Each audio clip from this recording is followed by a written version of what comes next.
Hello, everyone. This is Dr. Roger Paul, and tonight we're going to start a new paper, paper 14, The Central and Divine Universe. And this is paper 1401 at the very top. In the book, it's paper one, it's page 152. All right, let's say a little prayer and we'll get started. Father, thank you for bringing us together. Thank you for this wonderful revelation, allowing us to share it. Thank you for being able to, allowing us to be able to remember some of this, share it with others, that they might benefit from it also. Pray you'll be with us tonight, be with Diane tonight as she's recovering. We thank you for the many blessings. We say this in your son's name, Michael, Jesus of Nazareth. Amen. Amen. Let's go. There's Mike. All right. Sounds good. All right, let's get started here. Jane, would you like to take the heading and the first paragraph, please, dear? Okay, paper 14, the central and divine universe. The perfect and divine universe occupies the center of all creation. It is the eternal core around which the vast creations of time and space revolve. Paradise is the gigantic nuclear isle of absolute stability, which rests motionless at the very heart of the magnificent eternal universe. This central planetary family is called Havona and is far distant from the local universe of Nabadon. It is of enormous dimensions and almost unbelievable mass, and consists of 1 billion spheres of unimagined beauty and superb grandeur. But the true magnitude of this vast creation is really beyond the understanding grasp of the human mind. So it explains all this to it, and then it tells us it's really beyond our grasp. So we're going to stroll down here and take a look at a picture. Maybe we can get a little bit of the grasp of it, right? All right. So what they're talking about here, paradise is this little bitty place right in the center here. You see this? All right, that little thing. In reality, paradise is probably, in relation to all this, as big as the whole central divine universe, which includes all 10 rings, the 21 spheres of the Father, Son, and the Spirit, and the billion worlds of Havona. So this little circle is probably as big as that is, okay? And then everything else is outside of that. So the actual size of this is way beyond this picture, but at least we can fit everything in here. So what we have here is the 10 circuits of the central universe, and outside the central universe are the 7 super universes and the 4 outer space levels, okay? And that is all that they tell us about in the book. If someone's telling you there's a 5th outer space level, it's not coming from the book. I want to make that clear, okay? Anything outside these 4 outer space levels they teach us in the book is speculation, nothing more, okay? So want to make that very clear. The other thing is this central aisle is motionless, okay? So everything else goes around the central aisle. For the very first circuit, which is the Father's worlds, okay? For that circuit to go all the way around paradise takes 1,000 Earth years, okay? I needed to look that up the other day because I forgot. They give us an exact amount of time. It's 1,000 years and a few minutes and seconds and that sort of thing. It's in this paper. All right. So that's 1,000 Earth years. Everything else goes around paradise. Paradise is stationary. And what they consider a paradise day is how long it takes that first circuit to go all the way around. Okay. Wow. And that is a paradise day. And that is exactly 1,000 years of our time. Okay. Well, So that's one what it day in says in the paradise Bible. It's 1 year, one equal to one day is 1,000. like 1,000 years. It is exactly, almost exactly 1,000. Okay. Mhm.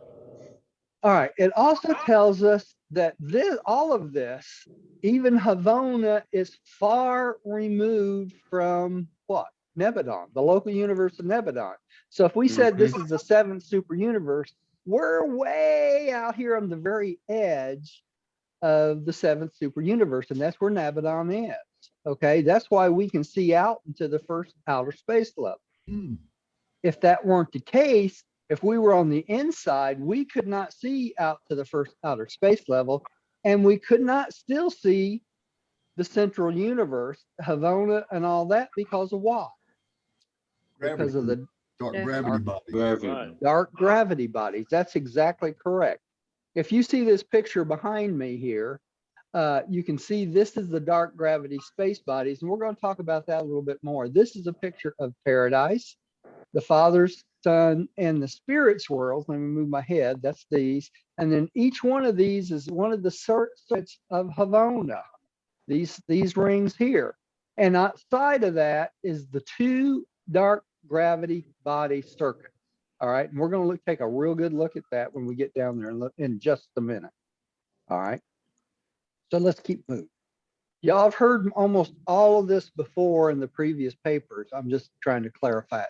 Anybody have any questions about how this looks or anything about this that they want to answer to right now? Oh, yeah. Not yet. Okay. All right. Well, let's go on to the next. Let's see. Bill, would you take the next one? Sure.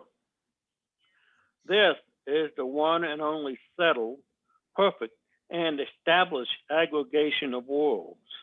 This is a wholly created and perfect universe. It is not an evolutionary development.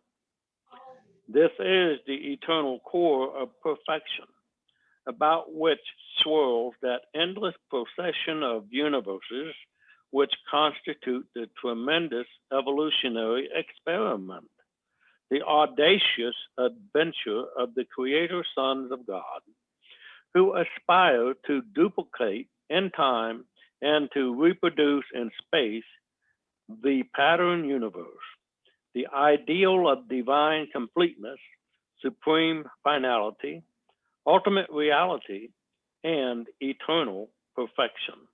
Okay, let's go back up to this picture for just a second. So all this inside these gravity belts, the inner and the outer gravity belt, all of this is a perfectly created universe.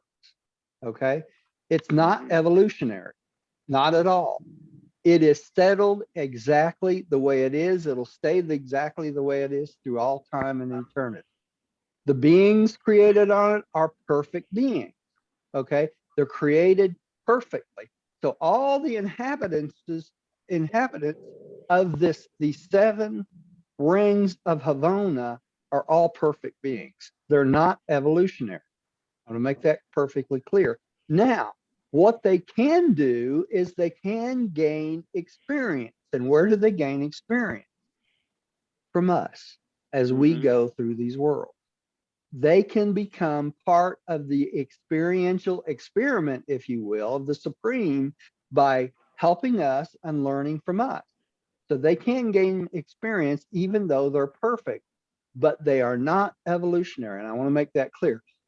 Everything outside this outer gravity belt, including the seven super universes and the outer space levels, are all evolutionary creations. And they evolve over time. So they're constantly changing. The bodies inside this never change. Everything outside this constantly change. Okay. And it'll be that way through eternity. So when we reach light and life in these seven super universes, that does not mean that the seven super universes will stay the same. They won't. Okay. They will continue to evolve because they're evolutionary creation. Not only will the planets and the bodies and everything physical inside of it come to go from a beginning to an end, but they'll be recreated constantly over billions and billions of years because they will run down like a clock, okay, over time. So this planet that we're sitting on, will eventually what? Go away. It'll be recreated and replaced, okay, over time, over billions of years, because it's an evolutionary planet. And when our sun runs its cycle, they'll have to either recharge the cycle of the sun, or all those beings in this our local solar system will have to be transplanted to what? Another local universe, okay? Because it's an evolutionary process. It Roger, always stays an evolutionary process. Yeah, couple of questions. yeah. Well, actually, maybe just one. I'm pretty sure we learned that the central universe, everything from the gravity belts inward, was Uh-huh. not created. It's No, always it is. been. Well, it was, yeah, they used two different terms for this, Rodney. In one place, all right, let's go back up here to this paragraph. It states in this paragraph, all right, it's a creation, all right. It actually states that it's a creation. Because I remember Yeah. we learned before that now when the Father Yeah, and they the say it Son, always has been, always will be, right, Rodney? right? Right. Yeah, it does state that, but it does say in this paper, because I read it twice today, that The last sentence, the true magnitude of this vast creation. creation is beyond the grasp of human understanding. But it does say in this paper, Rodney, that at some point in the past, it had a creation, it had a starting point. Okay. But it will never have an ending point. Okay. But as far as the beings of the central universe, it always has been, always will be. Okay. Now, Like wasn't catch that 22. It's a catch 22, right? yeah, wasn't that eventuated when when paradise was created? When paradise was what I thought created, it too, was Bill. eventuated. Yeah, Right. it does say that. It does. Mhm. But it also says here that it was created. Okay. Right. So now I'm stumped. Well, No, yeah, I so know. That's part of the eventuated- mystery. Yeah. That's, So eventuated is basically another form of creation. and in essence, yeah, it was. Because they call it both. Hmm. Totally right. It does state that it was eventuated, but it also states that it was created.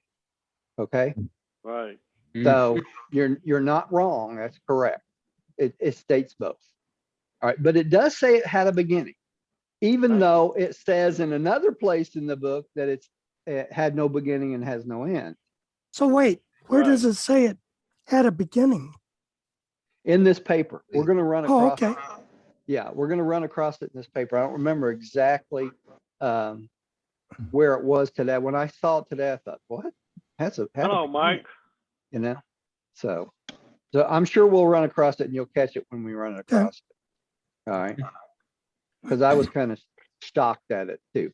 Now, the other point I want to make about this paragraph before we move off of it is the statement that this evolutionary experiment of the 7 super universes and all those that come after that is the audacious, did you see that? Audacious adventure of the creator's sons. Hmm. Okay. Right.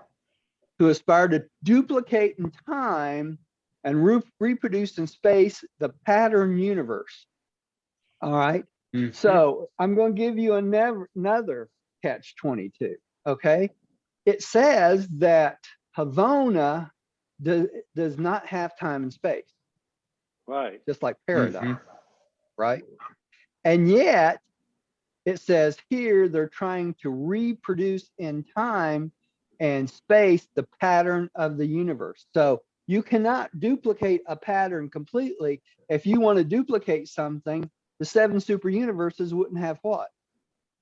Time and space, would they? Right. So all we can do is come close on the duplication of the pattern. Okay. It also states in this paper that every being, every human has every types of being that's in the seven super universes have pattern beings in Havona. So all of us, even though we're humans, we have a pattern that they go off of to create humans from Havona. Mhm. So there must be beings in Havona that's much like what? Us, right? Finite beings. Roger, Kind of speculate what in the outer space levels where that reflection of imperfection in the seven supers might be have something to do with the creation of those outer space levels. It might be. Assumption. Mike. That's Yeah, all yeah. it is. Yeah, well, you could be correct. Yeah, you could be very correct. The Mhm. other thing is, what you're saying here is remember that these are transcendental and absonite beings out in the outer space level. They will be, right? So there are transcendental and absonite beings in where? Havona. Okay. I have given y'all the impression at times that there's no absonite and transcendental beings in the seven super universes, and there may not be, but there are definitely those beings in Havona. Because how else would they have a pattern, those types of beings for the outer space level? right. Now, what I'm going to base that on is we're down here a little bit farther. I'm going to show y'all, and we're going to come to it probably not tonight. But down here a little farther, it talks about the different types of life right here. Right. Okay.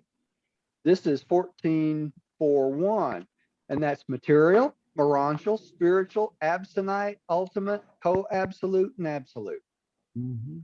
What do we have there? The seven dimensions again, right? Mhm. Yes. Okay. So they have those, they must have some type of being that's like that in where? Havona. Havana. Right. Because how can you have those type of beings if you don't have a pattern for it? And Right? they're following the pattern from paradise. Exactly. You got it. Mhm. You Everything got is pattern is followed. That you're right, Bill. Everything is followed from a pattern, from personality all the way down to all of these other various aspects of it. you got it. You hit it right on the head. Right? Mhm. Sure did, Bill. Okay. Let me go So back Roger, up. Yeah. I looked up that word audacious. Audacious. Yeah, I was going to ask somebody to do that. So the very first meaning it says is showing a willingness to take surprisingly bold risk. Bold risk. Right? Exactly. The bold risk adventure of the creator's sons. Right? Mhm. Mhm. Now, I'm going to bring a point up here. I know this is really taking a lot of time on this first part, but I want to make this clear. When the creator's sons do this, they do what? They take a huge risk, right? Right. Right. They take a risk that these beings that they've created will not work out.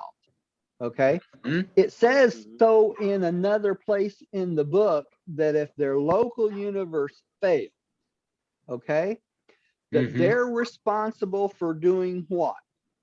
Retrieving all that they have created. Right. Okay. Right. So if rebellion is left to go unchecked and rebellion spreads throughout all of the local universe that they have created, what are they responsible to do? Retrieve what they have created. Quell that rebellion. Huh? Quell that rebellion. That's what they have to do is quell that rebellion. But if they don't, they're responsible for undoing everything they do. Right. So Right. do you think it's important that they do not let rebellion go unchecked in their local universe? Mhm. Well, I would think Yeah. so. Yeah. I Yeah, would think so. it is. Yeah. I'm surprised that they allowed it to last so long. Yeah. Yeah, we are Almost too. for- We all feel that way. Now, according to the book, the benefits have outweighed the bad things about the rebellion Mhm. because we Correct. gained experience, right? we Mhm. become rebellion tested beings. So we're more valuable when we get paradise, okay, as rebellion tested beings. So they can send us out on assignment to a planet that's got rebellion going on, and we should know how to do what? How to handle it, right? Right. That's part of our experience. Okay. So we're all clear on that. Let's go on to the next one. Let's see who's next here. Let's try. Bill, did you read or not? Yeah, I just read. You read. Okay, Ed, would you take the next one and all 7 of these, and we'll discuss all 7 at the same time. Okay. No problem. From the periphery of paradise to the inner borders of the 7 super universes, there are the following 7 space conditions and motions. 1, the quiescent mid-space zones impinging on paradise. 2, the clockwise precessional of the 3 paradise and the 7 Harvona circuits. 3, the semi-quiet space zone separating the Harvona circuits from the dark gravity bodies of the central universe. 4, the inner counterclockwise moving belt of the dark gravity bodies. 5, the second unique space zone dividing the 2 space paths of the dark gravity bodies. 6, the outer belt of dark gravity bodies revolving clockwise around paradise. 7, the third space zone, a semi-quiet zone separating the outer belt of dark gravity bodies from the innermost circuits of the 7 super universes. Okay. This is the description that all these pictures came from. Okay. Every one of them.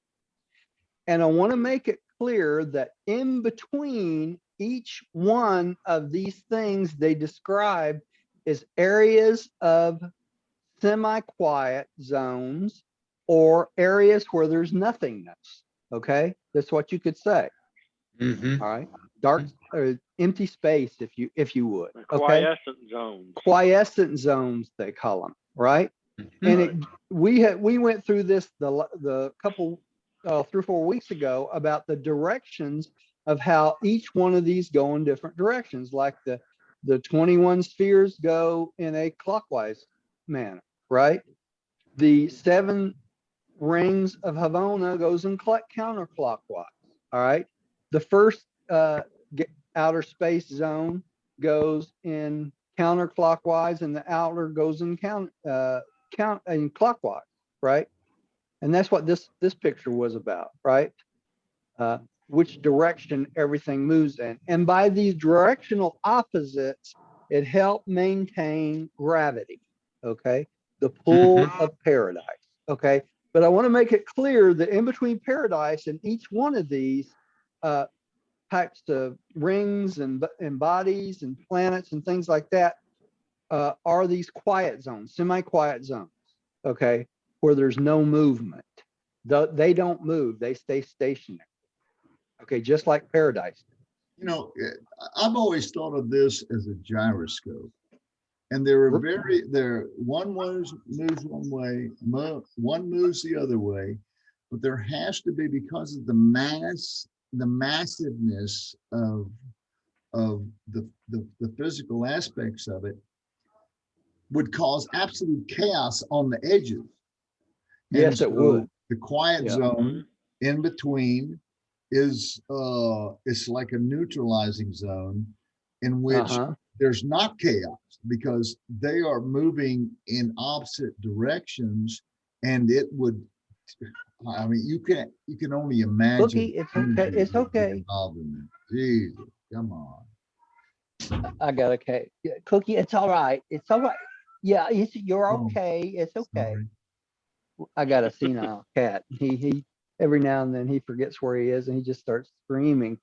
But anyway, that was my thought, is that they Mhm. have to have these buffer zones. They, whoever they are, Yeah.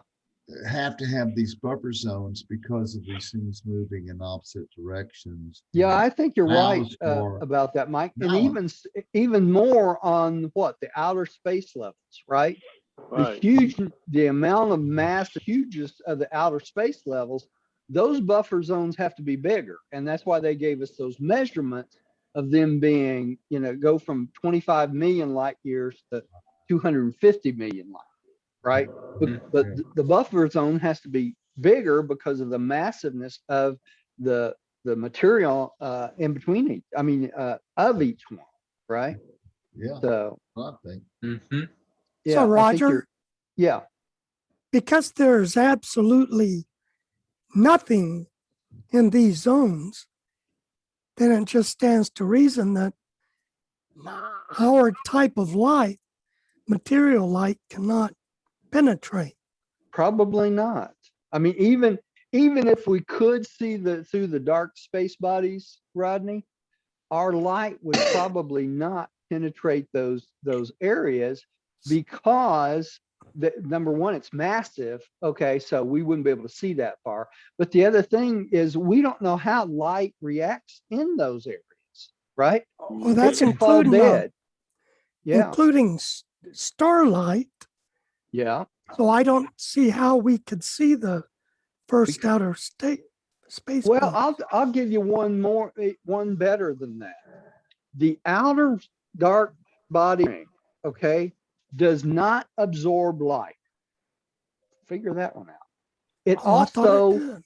no, it does not absorb light and it does not reflect light. Okay. So Right. think the only thing that could happen is this: when light hits it, it stops dead. You don't see the reflection. You don't see it going into it. You don't see it coming out of it. So when it hit that dark space body, it would be like hitting a void. You would never know what happened to it. You couldn't see the reflection, so you wouldn't get anything back from it. And you couldn't see whether it kept going because you can't see past it, right? Mhm. So Mhm. that's an interesting point. So even if we was right up next to these dark space bodies, we could still not see paradise. Think of that. Mm. And the enormousness. Let's go down to this next picture I was wanting to show y'all, and that'll help make this clear. This is the picture that's behind me tonight. Okay, Mhm. and in this picture, you see paradise is this little thing here. Yeah, and we know that paradise is huge. It's probably a million times this. And these spheres are the Father's spheres that we've been studying the last 4 weeks, right? The seven Mhm. spheres of the Father, the seven spheres of the Son, and the seven spheres of the Infinite Spirit, right? Mhm. Right. And this is the rings of Havona. These are all the planets of Havona. And we know they move in procession in line sort of with each other, up and down, that sort of thing, in a circle around all the way around all of these paradise and the three circuits. Okay. Now, there's 7 of these circuits. And in the 7 of these circuits, there are 1 billion total worlds. Okay. And I have an interesting study and pictures we're going to go through. We won't get to it tonight. In a couple of weeks, we'll get to these pictures. And we're going to take a trip in this meeting from the 7th circuit all the way into this first circuit. Okay. In pictures. And it'll help make it clearer to you, I hope. But what I want you to see is this right here. You see over here where it talks about the dark space bodies? You see Mhm. this? This first ring is in a tubular procession. So what they're talking about is these dark spheres are going around in circles this way, but they're also going around in circles all the way around paradise. They're going in 2 Mhm. separate directions at the same time. So we have an inner circle of them, and then a circle outside that of them, and it's another circle outside that. And this is so huge that you could not see through it, even if you could see past this one. Okay. A good example of this, I have a picture down here. It shows a good example of this from the side. I wanted to scroll down here so you can see this. This is a cross section the opposite direction. So if this is the inner gravity belt, okay, if you took a slice out of this and looked at from the top, this is what it would look like. These three circles are aggregations of planets. Okay, and there's so many of them that they go all the way around the Havona and Paradise. Okay, so that's a cross section of this. If you cut this off right here, this is what you would see, but it's not, it doesn't show the bodies inside. There are billions and billions of planets or dark space bodies in each one of these rings going around in procession. That's the point. That's funny. That picture looks like the three concentric blue circles. Doesn't it though? Thank you, Bill. Yeah. It does. It looks Interesting. exactly like it. Uh-huh. All right, so let's go back up to this other picture. The other dark island space bodies are this right here on the very outer edge of this, okay? And they're aligned perpendicular. These are all planets too, but they're lined up and down, right? Just like this is aligned from the side. And these things go into opposite direction. So this helps maintain gravity around Havona and Paradise. Okay. Now it states in this paper down here, we'll get to in a minute, that the outer space bodies are like, oh Lord, let me see if I can keep from misquoting. Oh, like 40 times higher than the width. So if you can imagine that 40 times, I think it was 40 times, don't quote me on that, but it's like this height of this is 40 times the width of this here. Okay. Diameter, okay. Yeah, diameter wise. So there is no way you would ever be able to see through the first one, much less the second. Okay. And that's why you need a transport seraphim to go from the 7 super universes through these dark space bodies to get to Havona. Because only they know how to negotiate through this. This would be like a fence, right? For some reason, I thought they went above them or under them. No, I think they go straight through it. I have a picture of that down here too. In this, we're going to take this journey in a couple of weeks here when we get to it. You know, that's kind of, you're right, Roddy. I'm thinking of, you know, like layers like this and they go this way. Yeah. But I'm wondering if it's not completely encompassing it like a block. Well, this is a cross-section view of it. I don't know.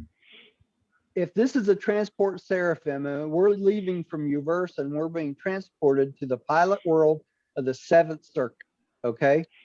The transport seraphim can go through the tall one, the outer one, and it can also go through the smaller one, okay?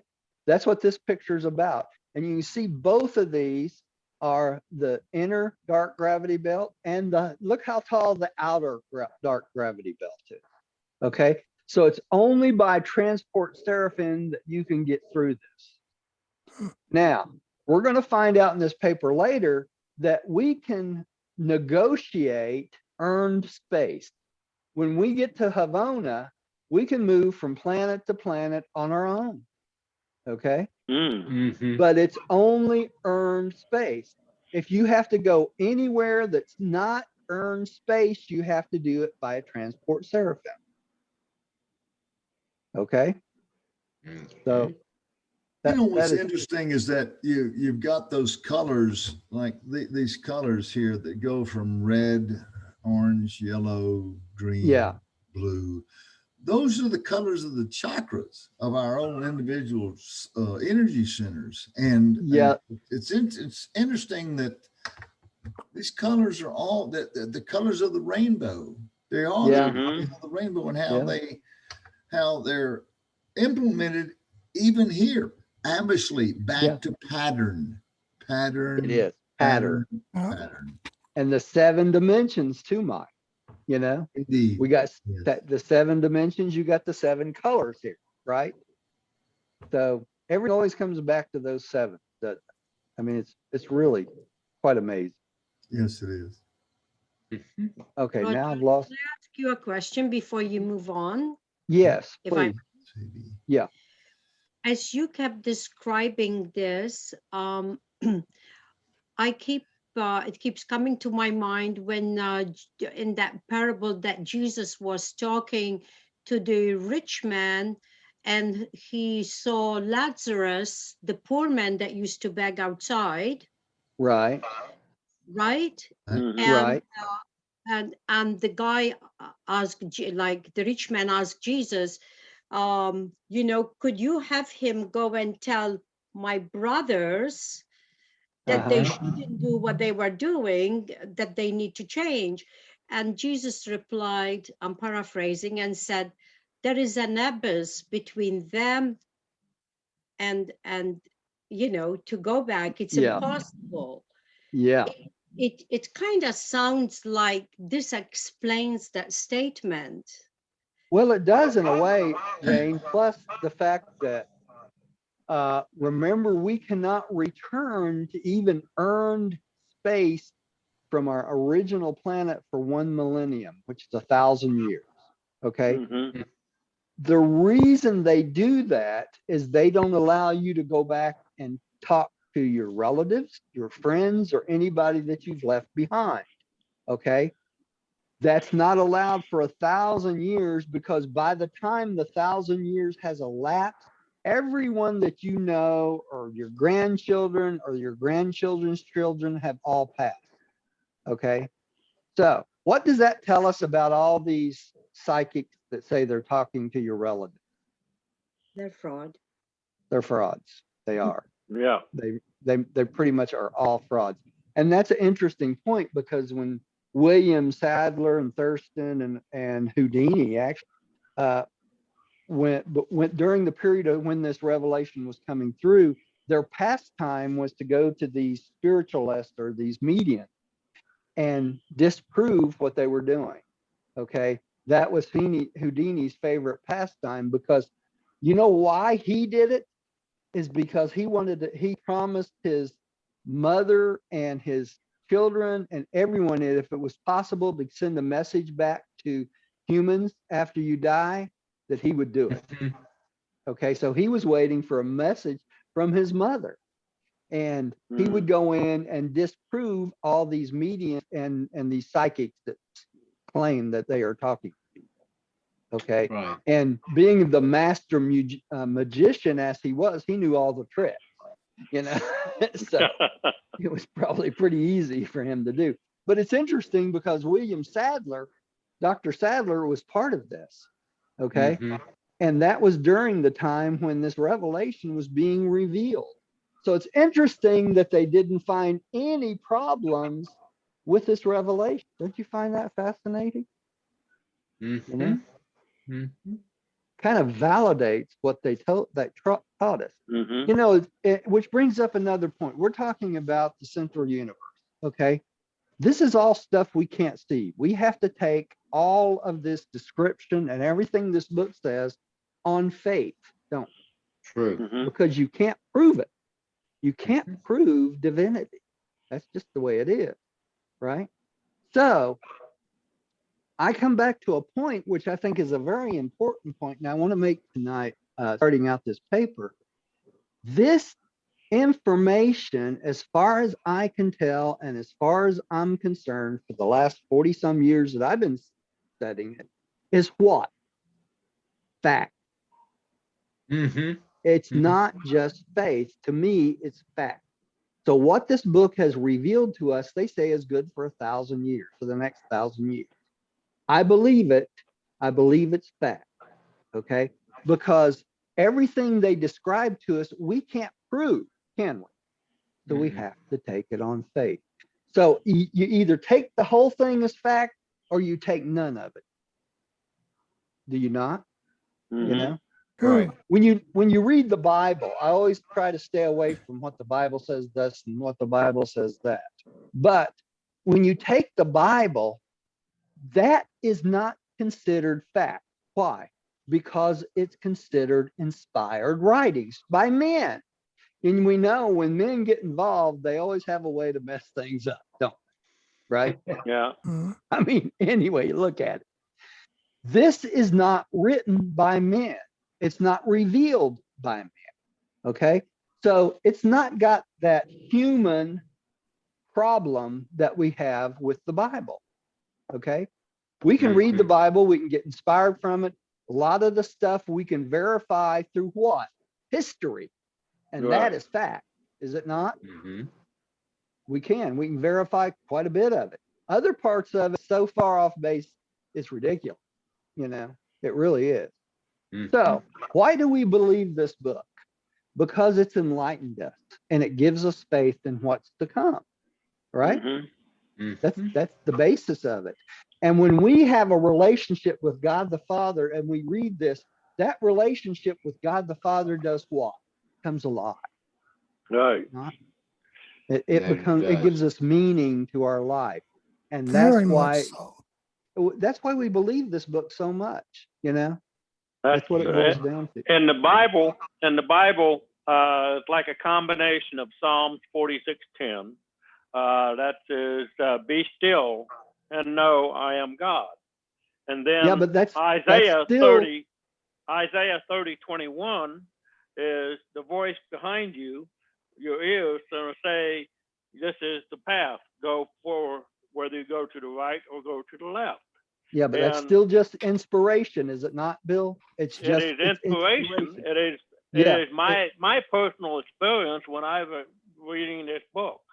yeah.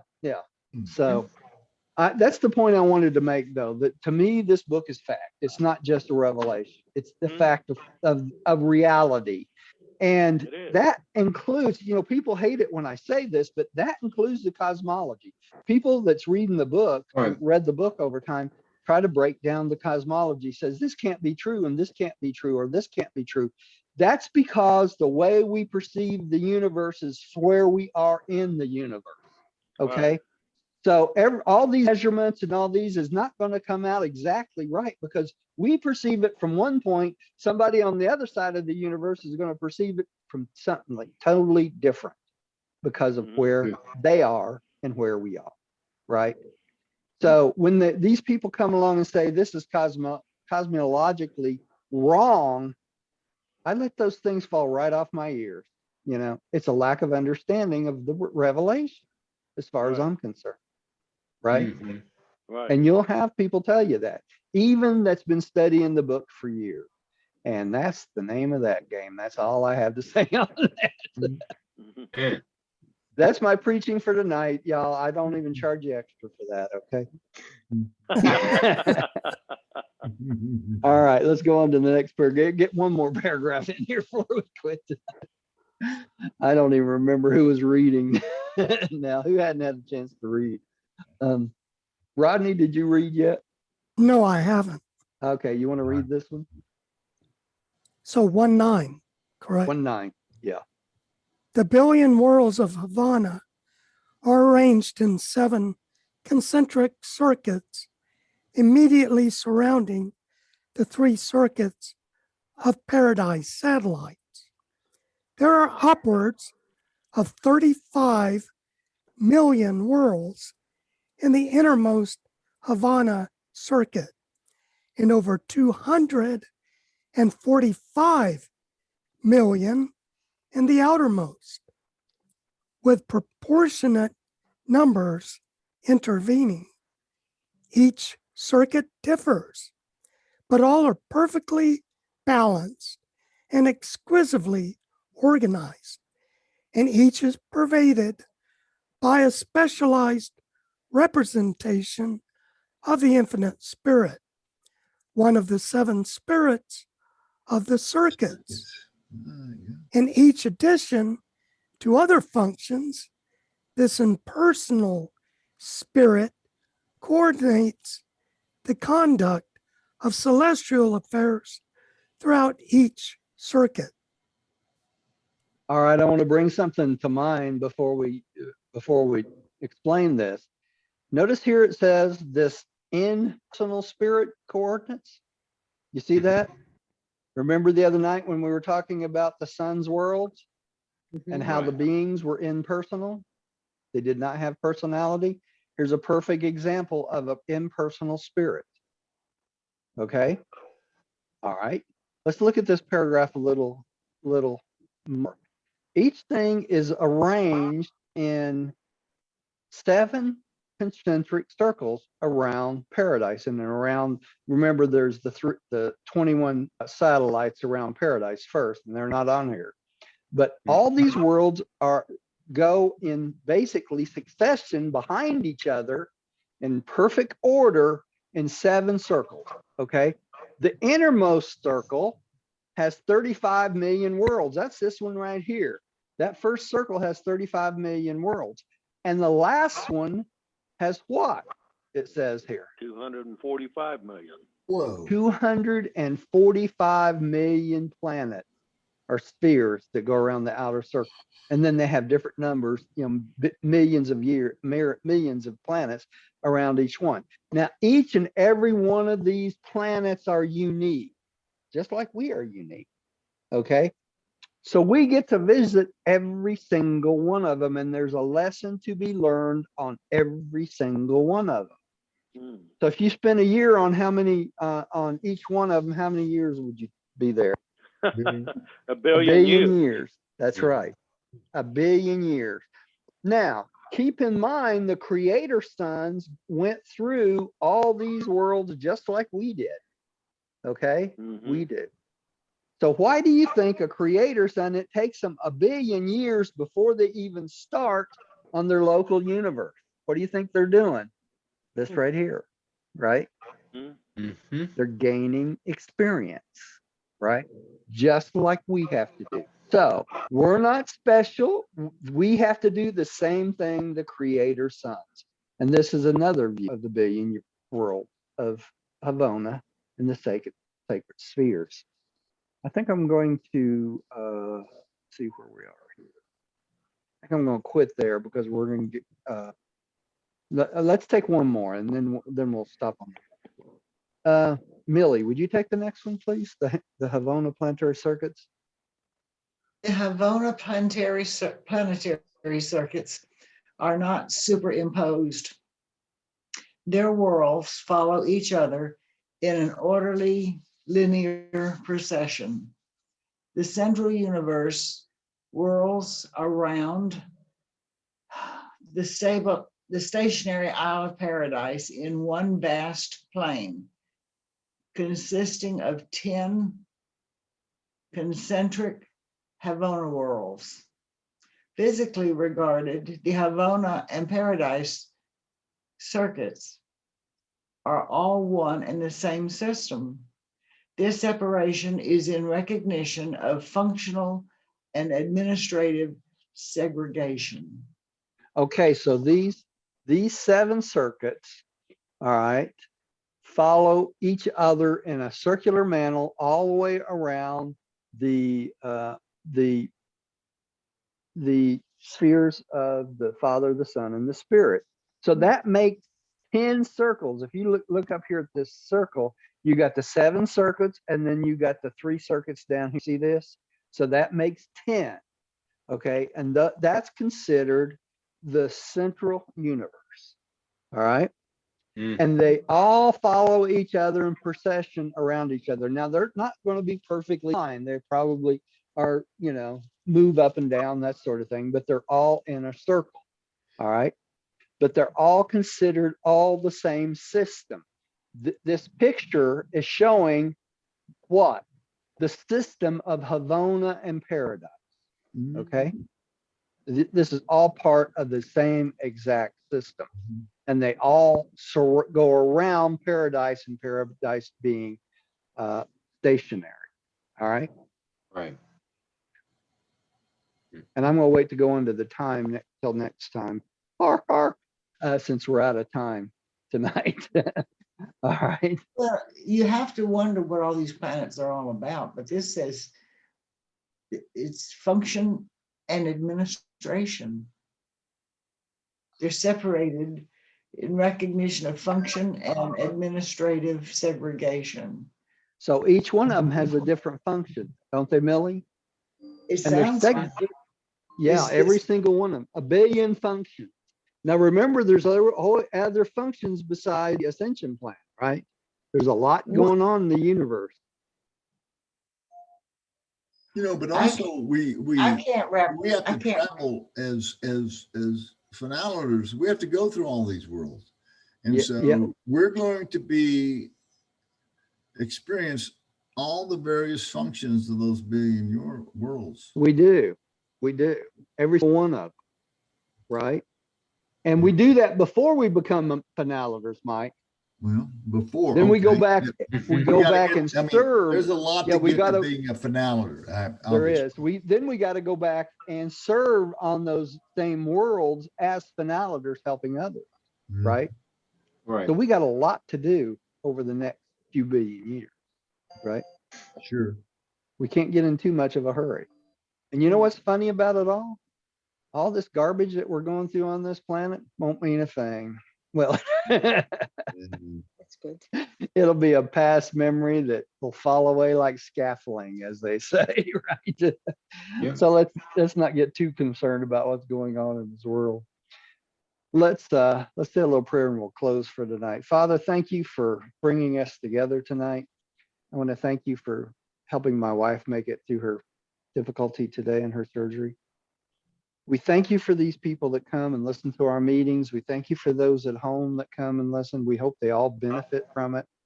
We hope that you help me keep my mind clear, that I can teach a little bit of something. I know that all of this comes from you. It doesn't come from me. I don't take any credit on it whatsoever.